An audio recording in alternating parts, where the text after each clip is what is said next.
Okay, so the next two recipes that we have to do for you today, we're going to be doing the burrito and the pizza slab. So Kelly, I might start on the burrito if you want to talk about putting together the ingredients for the burrito. Yeah, sure. So instead of using your typical taco sachet mix, as I mentioned earlier, what we're going to use is the traditional Mexican spices to make this savoury mince recipe Mexican. So as Kim's putting the savoury mince in there, we've got paprika, some cumin and some coriander.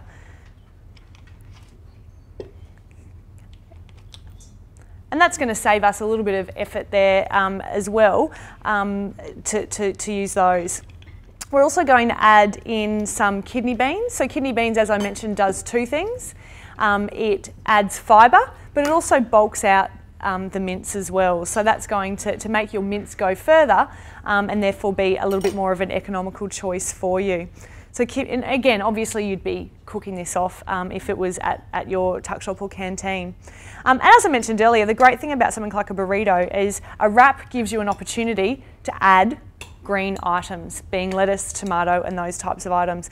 The other thing I noticed Kim has picked up in the ingredients today is she's using a whole grain wrap, and certainly the whole grain and the whole meal type wraps, they look very, very similar to the traditional ones. So they're all considered a green product, but I think it's probably one of those opportunities where most kids probably wouldn't necessarily know whether you've got the wholemeal version or the white version. So it's an option again, just to up that fibre intake a little bit, as is the intent of Smart Choices, and make that item a little bit higher in fibre as well. Okay, so we're going to take our burrito, which Kelly just said was the wholemeal wrap, and put in our filling. And what I'm going to do with this one today is we're just going to add some of our salads. So we're going to add some lettuce, tomato and cheese. So obviously with Mexican, you may also want to perhaps add some onion or some avocado. Plenty of options, but I guess the best thing is, as Kelly said, we're putting in our extra salads. So I've also got here some cheese. And something we mentioned earlier with the jacket potato, and certainly you could also use it in your Mexican burrito, is the use of the extra light sour cream. So that extra light reduces the saturated fat. But another thing you can also use in place of sour cream in a recipe is low-fat natural yogurt, and it works really, really well as well.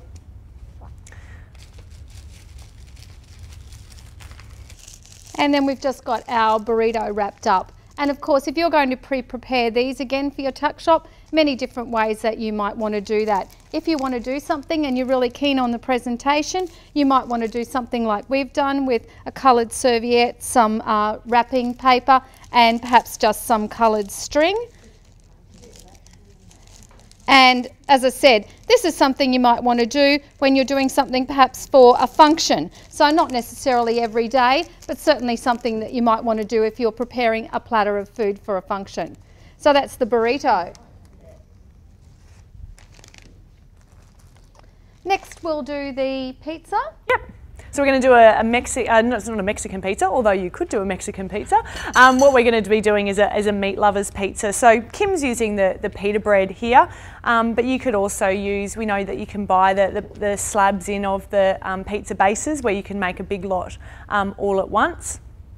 We know that there are some schools who use like their day-old hamburger buns and make mini pizzas out of those. So there's a whole range of ways in which you could do the bases. I know Kim's managed to source a reduced salt tomato paste, which is another way of lowering the sodium content. I know when Chris was talking about her time at the Sanford Tuck Shop, I know that they made their tomato-based sauce as made it on site. Okay, so they made that in advance and bubbling away. So we'll just simply, we've got our tomato base, putting our savoury mince on top, and then there's a whole range of toppings that we might want to do. For this one today, we're just going to add some capsicum. Always has a nice bright colour to it. And we'll add some onion and then some grated cheese. And it's probably easy just to use, like across all your recipes, to use reduced fat, say for example cheese, so that you're only getting in that one type of cheese into the Tuckshop or canteen. So there we've got it, your 4 recipes. As we said, it's a Tuckshop Testpot, so it's an activity that highlights for you that you can really get a small amount of ingredients in a small amount of time and come up with 4 very healthy and tasty products.